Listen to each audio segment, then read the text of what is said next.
The FYCoDcast is not endorsed by Activision, Infinity Ward, Treyarch, or any other studios working on the franchise. Call of Duty is rated M for Mature by the Entertainment Software Rating Board. Please respect the ratings.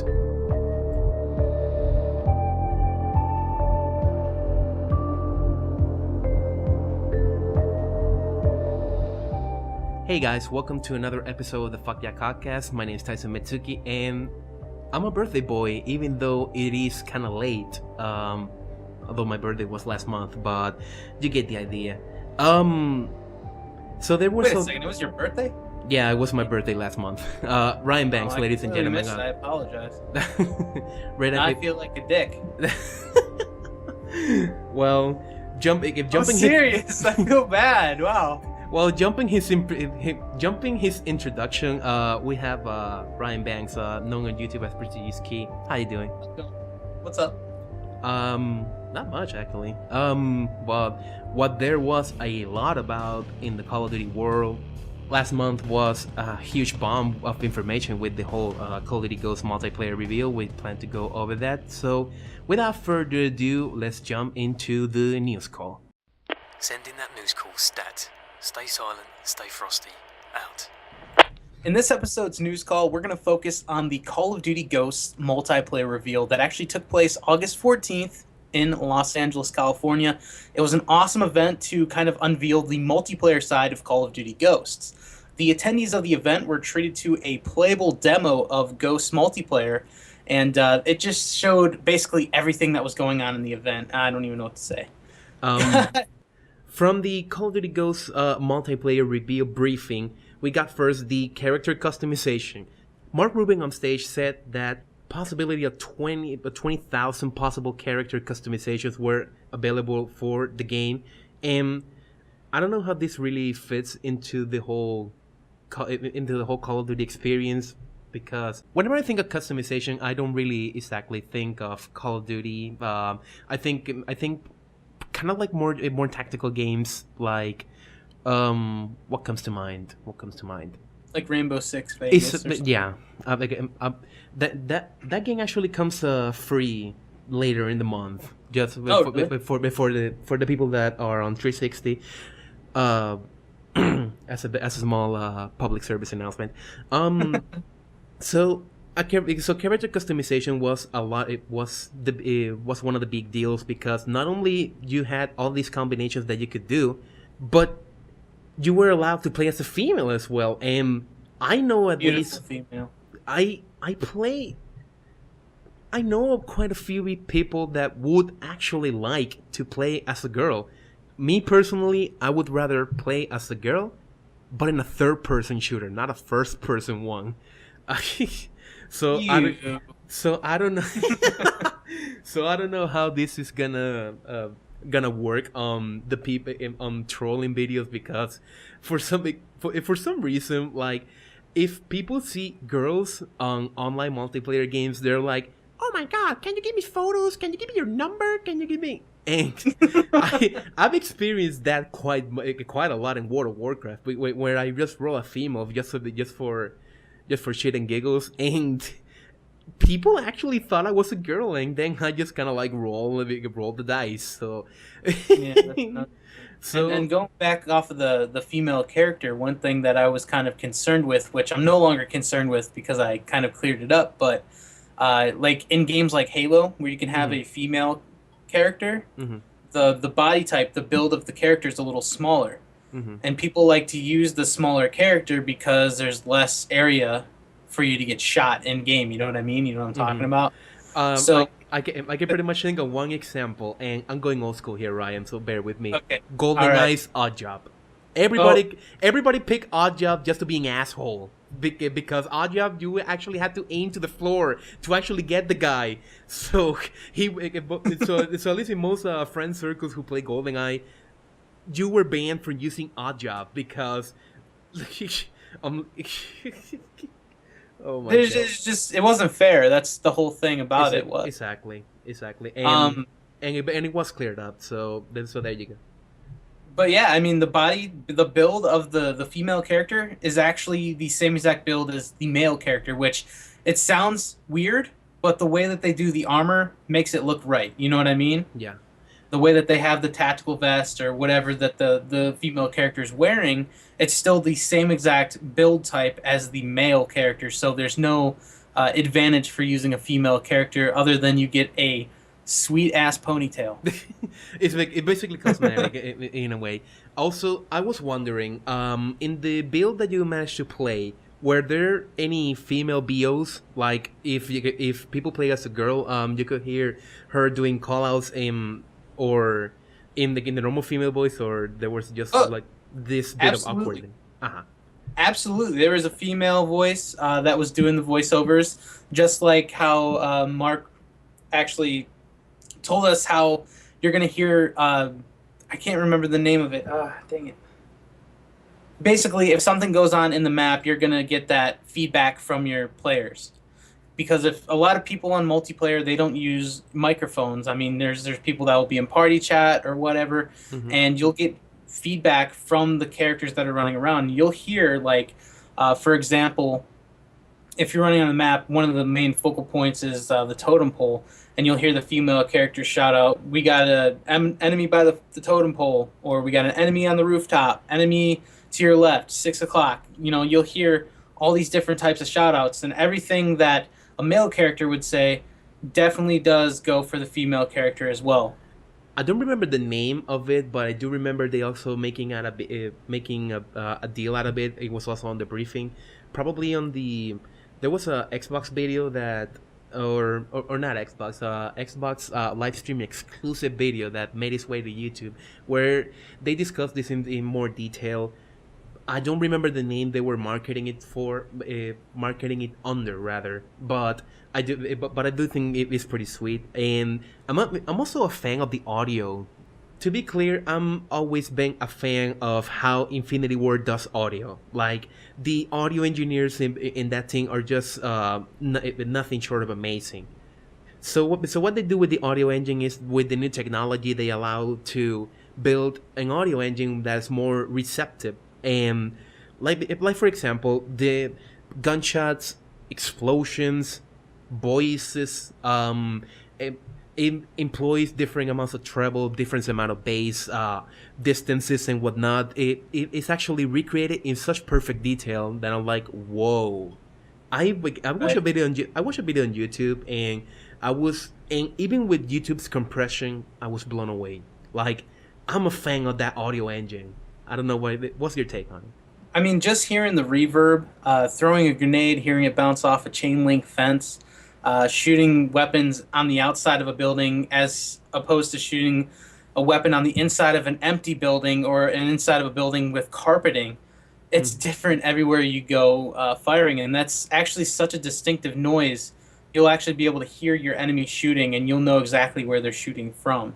And I think that that's a pretty sweet way to look at it, and just hearing all the different ways sound reacts in this game, and just the reactive emitters, it's insane the amount of work that they've done. They did a complete overhaul on the audio in Call of Duty Ghosts. As an audiophile that I am pleased. Like, awesome. I really had to take off my hat to Infinity War, and wow, I don't know who's the head of the audio department, but he gets my thanks, like, for this amazing amount of work that he put in. And wow, if anything, I was blown away the most by the new audio engine. So moving on, they actually, on the briefing, it was also talk about dynamic maps. So what is this? Is that there are certain parts of the map that are destructible, and I kind of went into this a bit careful because I didn't want to set my expectations on Battlefield-like level of destruction. It's because the engine doesn't allow that. There are certain parts in the map in which you can actually, for instance, blow out enemies' cover in certain parts. I remember seeing this one level with the gas station in which there are big. Not only the gas station can be destroyed to kill enemies, make additional cover, but there was also a building on the top that has a missing letter. In the multiplayer reveal video, a player threw a C4 up there, exploded it, and that gap actually went away. So the person that was taking cover by behind there is no longer there. And there's also I don't remember if because it was the messaging was kind of confusing in this one. There's I don't even know if I should call it a kill streak or something else entirely. That it is similar. It's similar to the Moab, but it reshapes the whole map layout. Like new ways have been opened, and I think it's only obtainable by field orders. Can you clear this up a little bit? You may know more of this than I do. Okay. So the quote unquote nuke or Moab that you're referring to, in game is called the KEM Strike, and basically it does exactly what you just said it does. It'll come down out of the sky, completely explode, and from there just change the form of the map. It's like you're gonna play a completely different map. And what I've heard, it's only obtainable in certain maps through field orders. And there's nothing like there are people in the event who play better than others, and people who are probably playing until getting quote unquote the high skill streak. Like for instance, the Moab in Modern Warfare 3 wasn't a selectable kill streak. It was actually gotten by reaching a certain amount of kills. Have you heard anything from your peers regarding that? I haven't at all. I don't think that there's going to be anything like that. At least I personally hope there isn't anything like that. I noticed that with Modern Warfare 3 in particular, with the whole, I guess, incentive to get that Moab, that secret Moab, it really did cause a lot of players to play dirty, I guess you would say. Just a lot of people not wanting to play, I guess, fair in a way. People camping to try to obtain these things, and really, what's it all for? You know what I mean? There's really no benefit to obtaining it.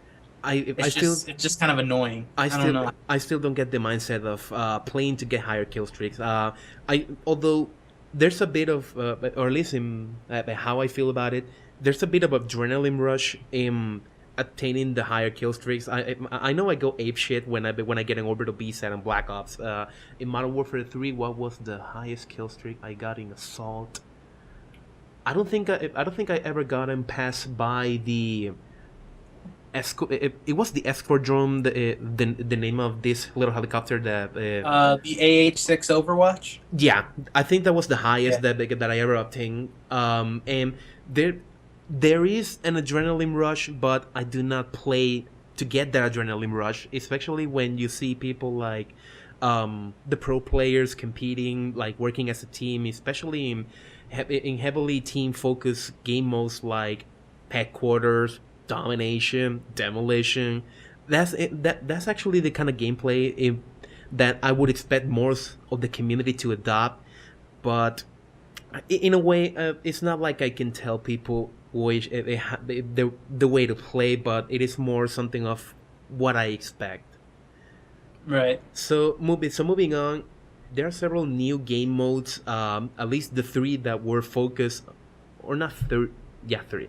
The three game modes that were focused on the debriefing were Blitz, Search and Rescue, and Crank. Blitz was kind of left as a secret until Gamescom, but they talk at length about Search and Rescue and Crank. Search and Rescue is basically a twist on Search and Destroy, in which it's like you take a pot, you throw Search and Destroy in there, and you throw Kill Confirm as well, and you mix it up and you get Search and Rescue. Because when an enemy kills you, you drop a tag. If the enemy gets that tag, you're out for the round. And if your friendly teammate gets that, you respawn. I don't know if near your teammate or back at the default spawn. There was also Crank. It's a sailing game mode in which you have to get kills. For instance, you kill one enemy, you got 30 seconds to kill another enemy, otherwise you blow up. It is not a game mode for campers. So basically you have to run all around the map looking for another enemy to kill, because you're taking time bomb. Especially those guys that are on high kill streaks. I wonder if people will rage more often. I think this will be the definition of people just raging more because you took my kill. Exactly. Yeah, I had the same thought about that as well. Okay. Just thinking about it, I mean, there's a lot of people running around. You have 30 seconds in the clock. Just imagine 2 or 3 of your teammates also have 30 seconds on the clock, and you see one enemy. Everyone's fighting over that one enemy, and whoever doesn't make it is gonna explode. I find the game mode cranked kind of funny. I mean, this actually happened way back when Modern Warfare 2 was out. It was awesome.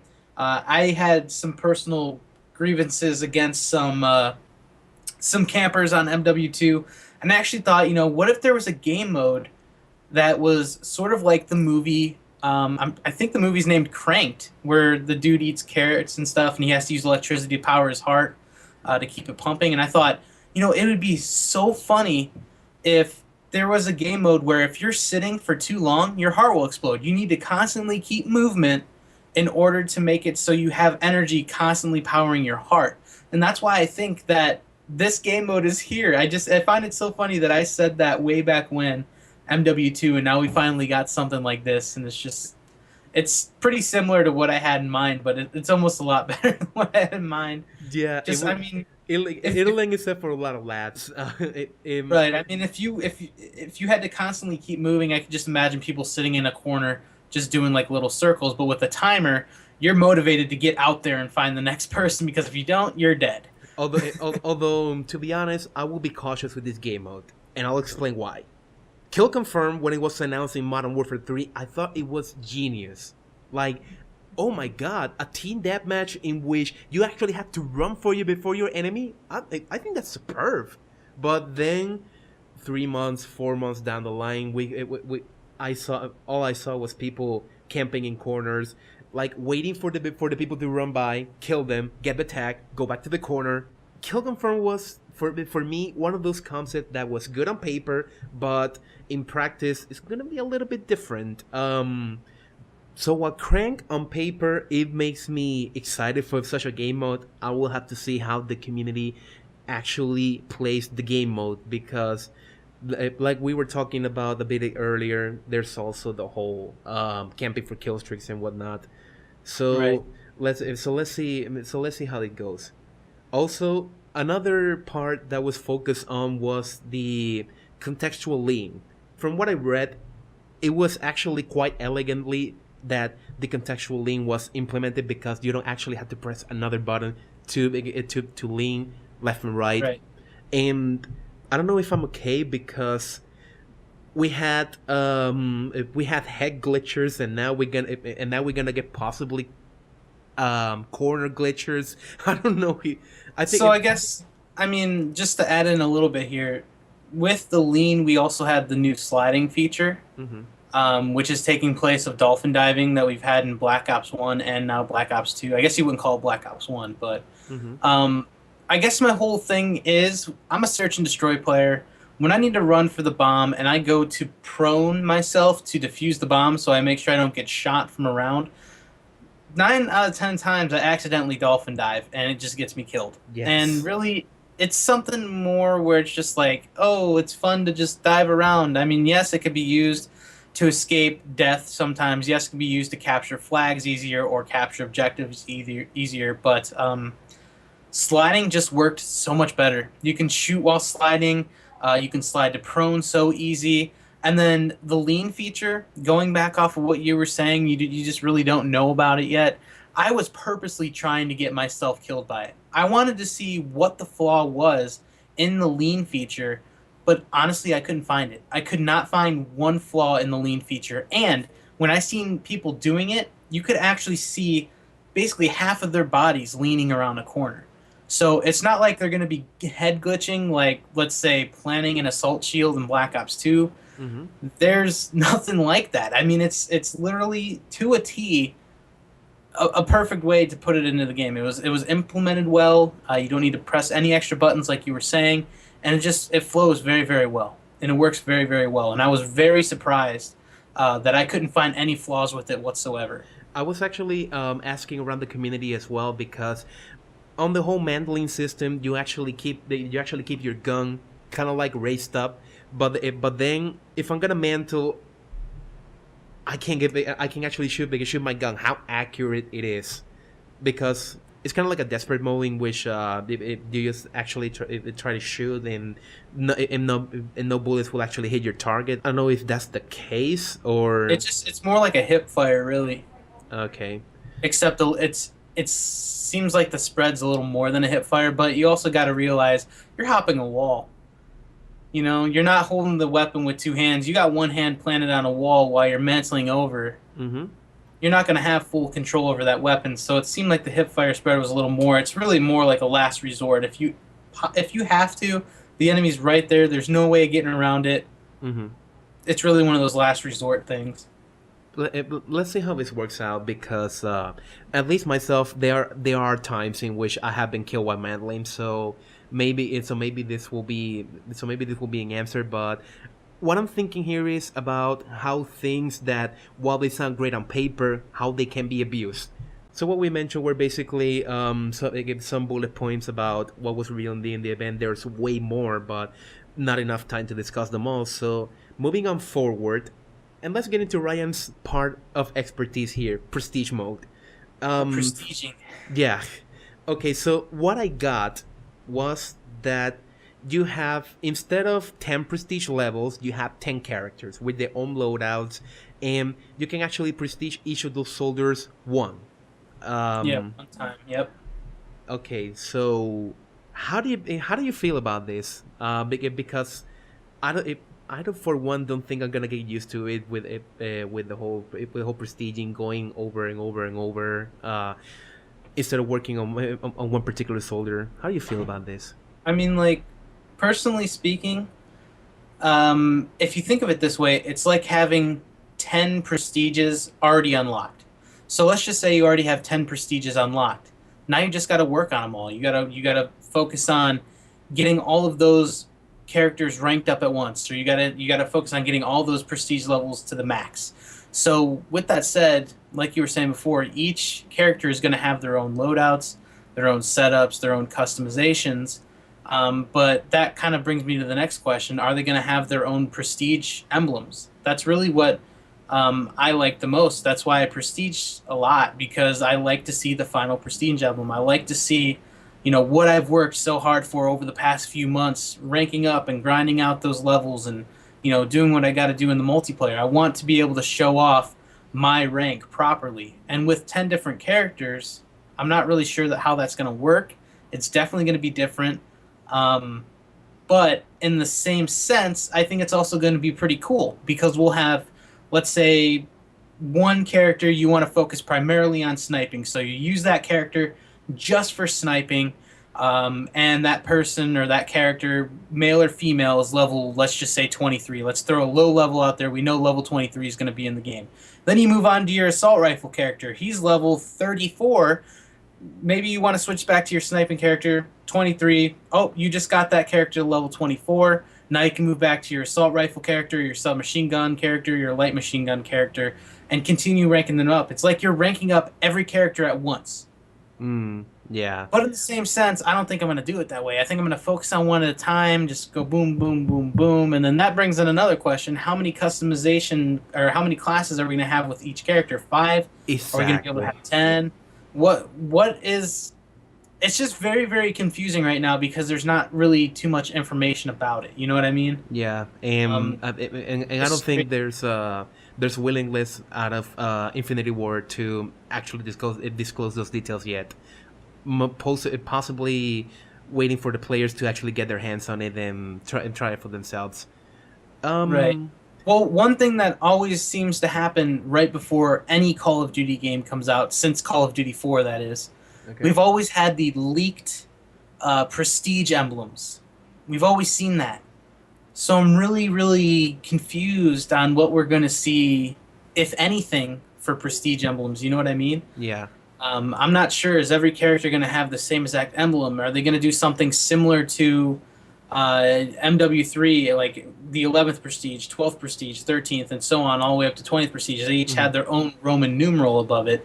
I really hope it's not like that. I hope each character has an individual, unique emblem that you'll be able to kind of customize on any of your characters, whether it be with a patch, a certain set of clothing or helmet armor or whatever, I want to be able to see something unique. And especially if you hit the top prestige, I want to see something to just go all out and flash it off and share it to everyone. Like, yeah, I did this. What did you do? You know what I mean? Like, just kind of flashy like that. I was I don't know about it. I don't know about M.3. I know Black Ops 2. Bond, in a conversation in Eurogaming, he actually revealed the Black Ops 2 emblems, and then he was like, we all did this test because we thought that we wanted to take a different approach at prestiging. I don't know if that can be classified as a leak, or was it a closed event? It was open to the public. I do know there was no live stream, but at least it was something that came out from Treyarch. It's not something that came out because someone leaked it. Yeah. I don't know if that's gonna be the case. Ghosts, which has at least probably 5 to 6 more showings before the release of Ghosts. The next one coming up is Eurogamer.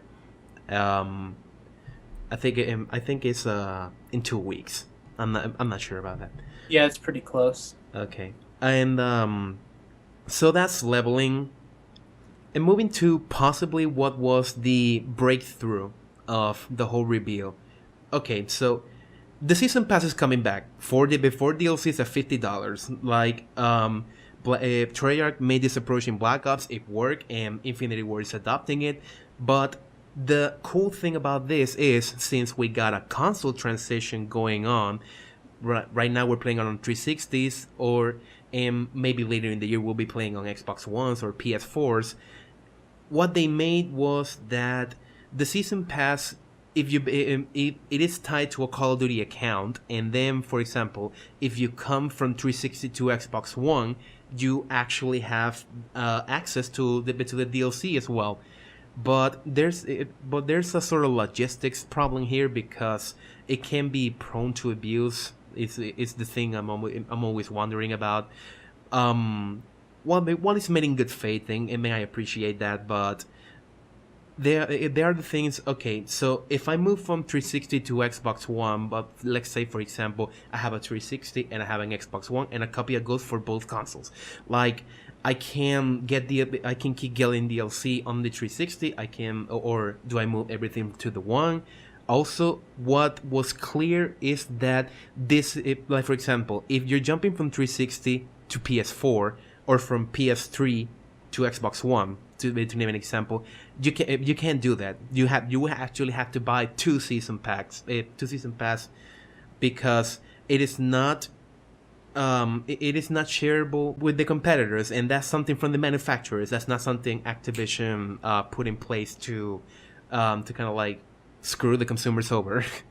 Well, that makes sense, though. It'd be Sony and Microsoft conflicting. It's exactly like, and etc. Whatever else console there is, but it's just, it wouldn't make sense to be able to do that. I mean, I can see the jump from Xbox 360 to Xbox One or PlayStation 3 to PS4, but crossing it or crisscross or whatever, it wouldn't make any sense to do that. It'll probably lend itself to confusion, because it was being touted as cross-platform, but then the correction was like at the end of August, where it was established that it was within the same console family.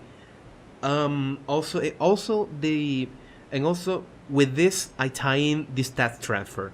Also, it pretty much works the same. You have one Call of Duty account, and the whole progress of what you're doing on your Xbox 360 and your PS3, and then you jump to the next gen console, you retain your stats, and in the same way you also go into a friend's house, you log into your Call of Duty account, and then you get your stats as well.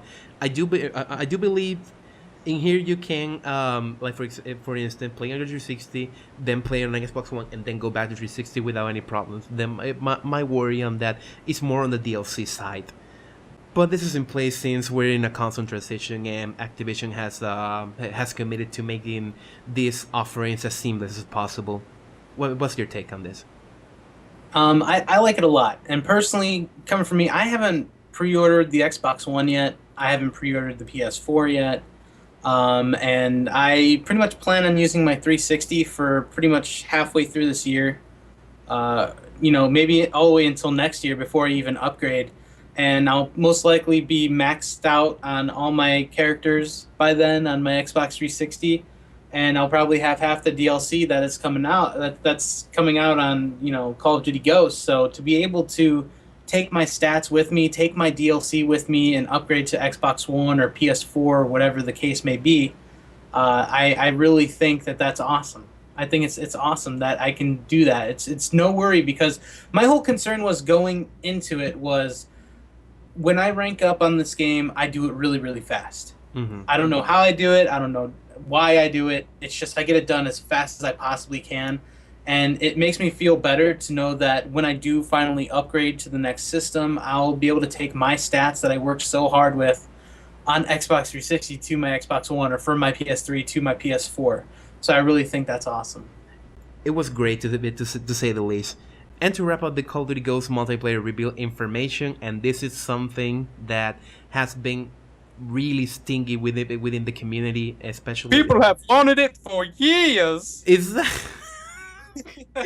So later in August, it was announced that Xbox One will have dedicated servers for Call of Duty Ghosts, powered by the Xbox Live's cloud, the Azure platform that Microsoft is making available to Xbox One users. And later on in September, it was announced that PC will also get them, but that's a given. But the big news here is Xbox One. I don't know since when. To be honest, my first impression was, why do people care about dedicated servers so much? And then when I started reading about it, when you don't select people as hosts, instead giving them a server, like rage quitting and dropping and migrating hosts might be, or not rage quitting, migrating hosts might very well be a thing of the past right now. But right.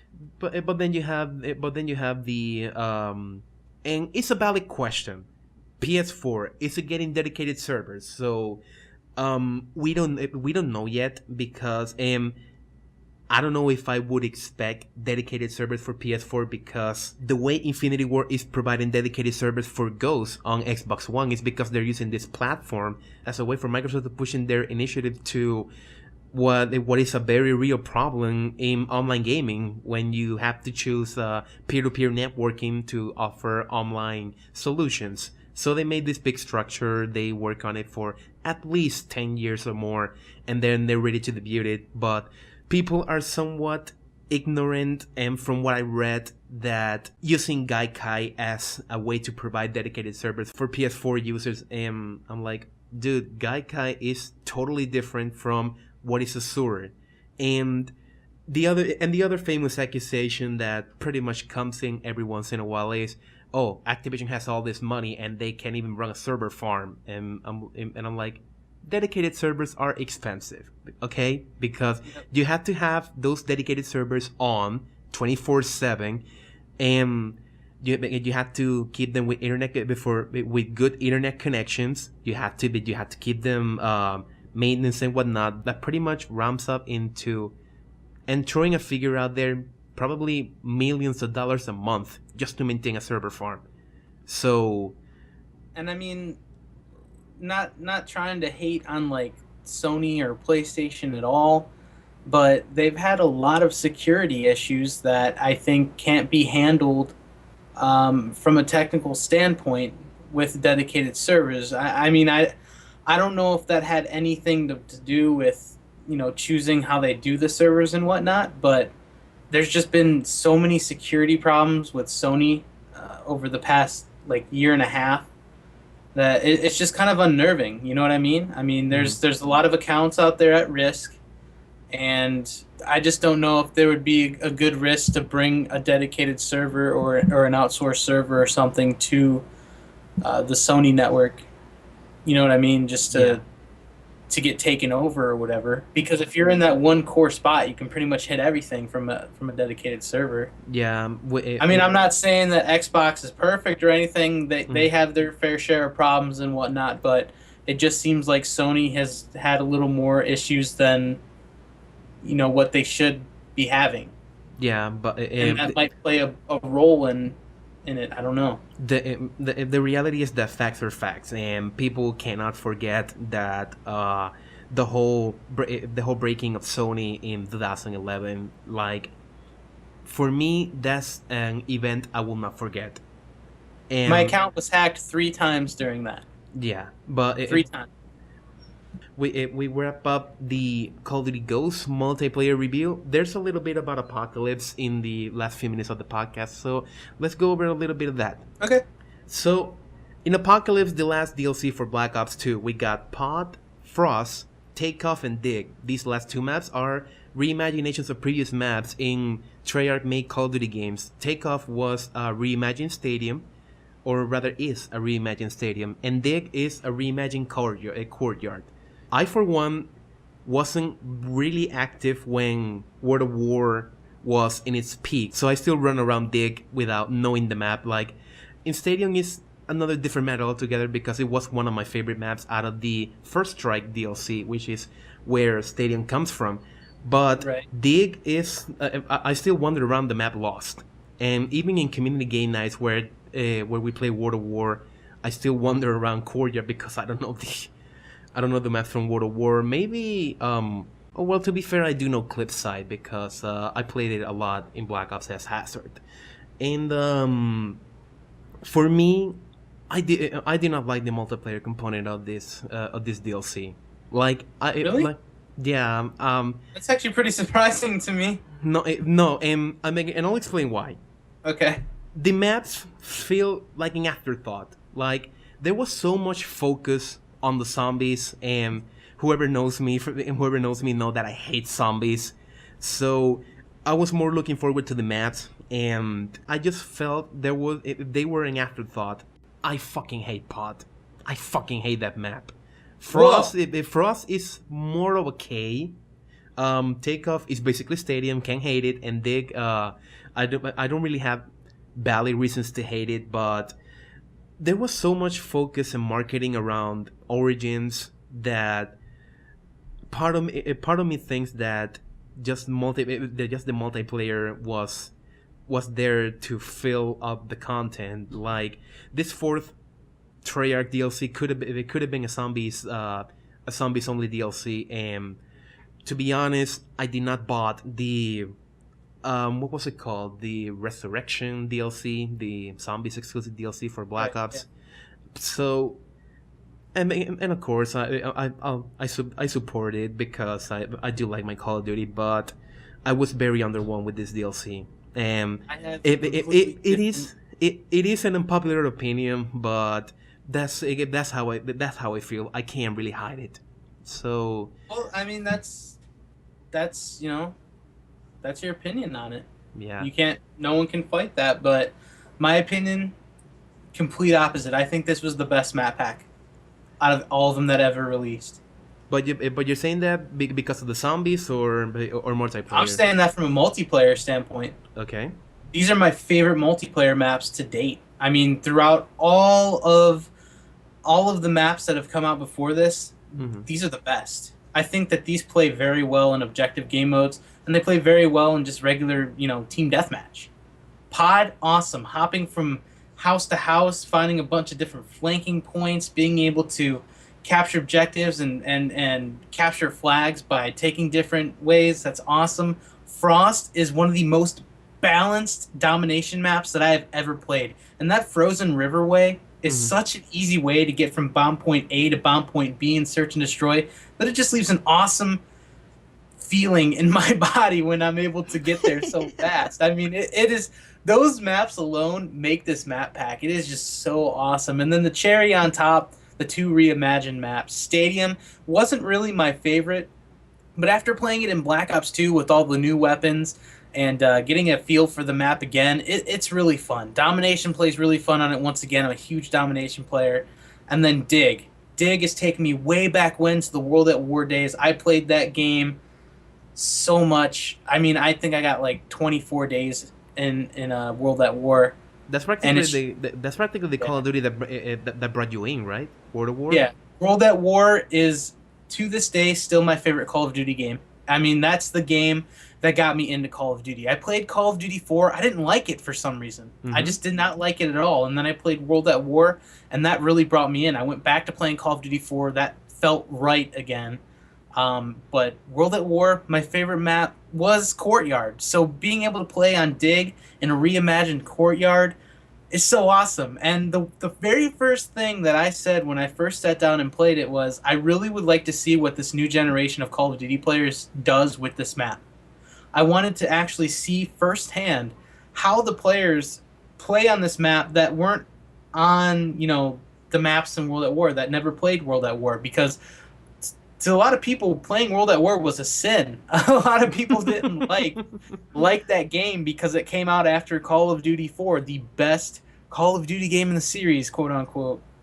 But just being able to get into this map again, playing it, capturing objectives, getting kills, and just having a good time, for me, it's really awesome. But for a lot of other people that I play with, they don't like this map at all. They say it doesn't play right, it doesn't feel right.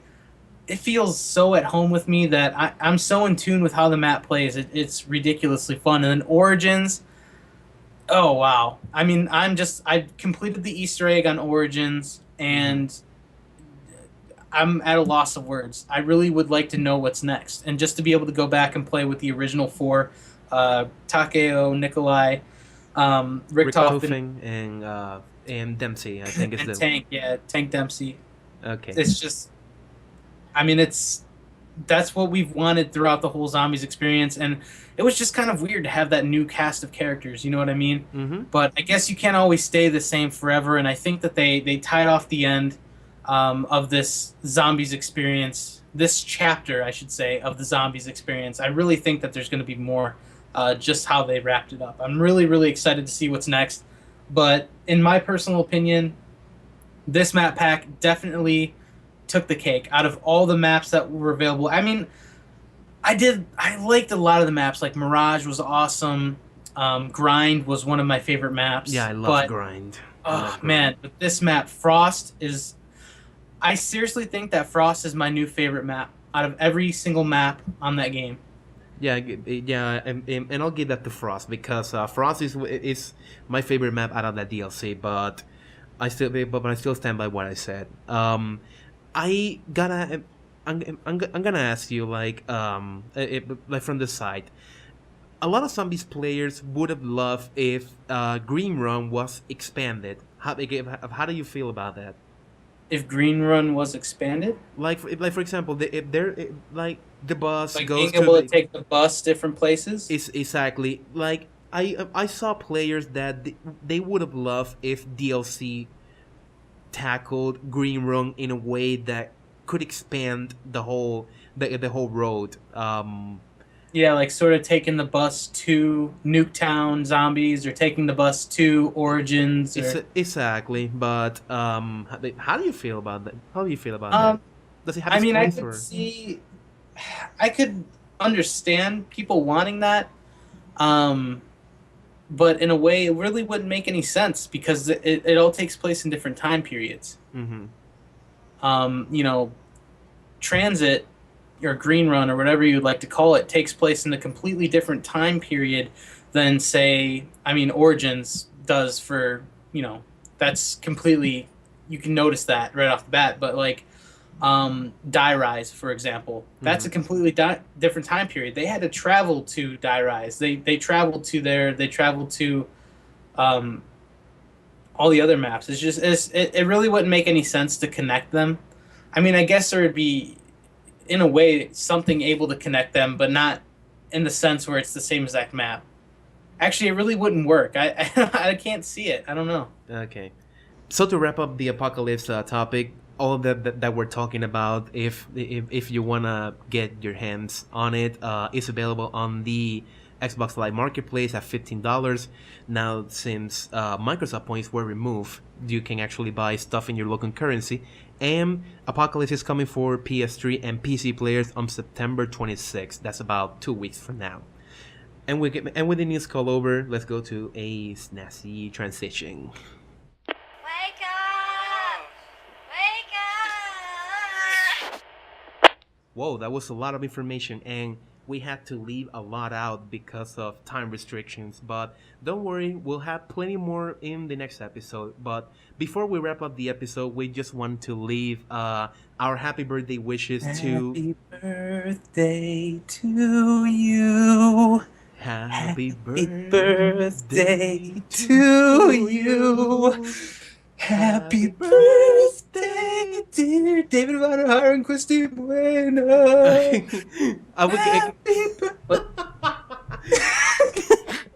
I'm leaving that in. Happy birthday to you both. Thank you guys for tuning in. Hold on. Bitches.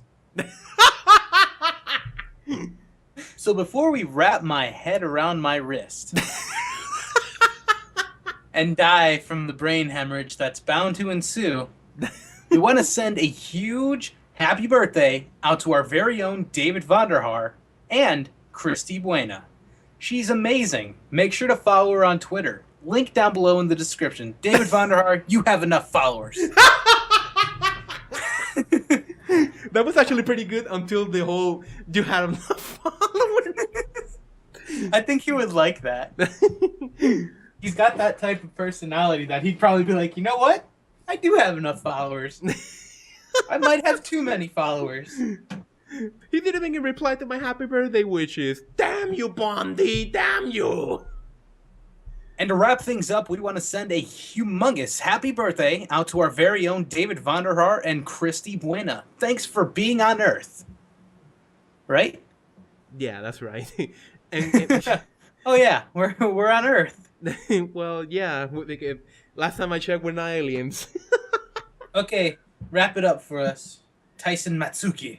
Tyson Matsuki, you bring dishonor to my family. So yeah, I sympathize with Ryan's words, and with that, we wrap up the podcast. Ryan, you got any last words?